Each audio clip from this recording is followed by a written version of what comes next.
Good day po, sir. Update po sa 1 meter na tubo natin.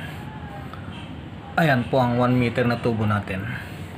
So, na-champeran po yung dulo, outside saka inside para hindi matalas. Pagkatapos, nag-layout ng 50 mm na hindi kasama sa bubutasan. So, ang unang butas natin, 7 yan paikot.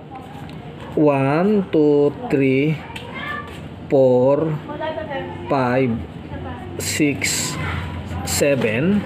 Pagkatapos, next na butas natin, center to center distance 25 mm.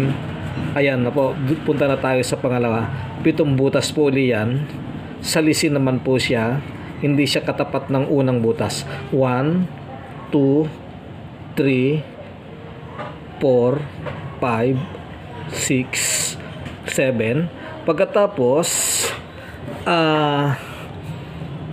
salisin na naman uli.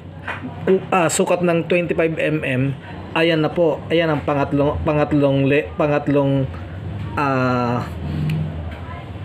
butas natin magmula sa dulo na dapat 7 paikot. 1, 2, 3, 4, 5, 6, 7. Tapos next po ay 25 mm uli.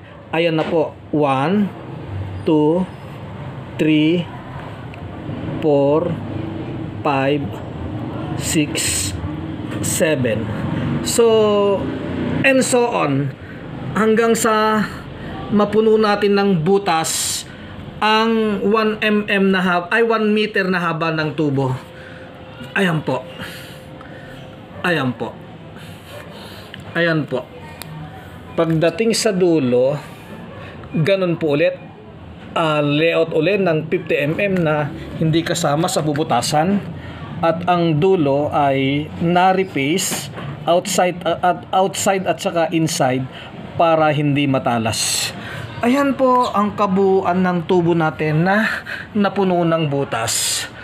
Ayan po, 1 meter long po yan. Ayan po. Yun lang po. Salamat. Bye-bye.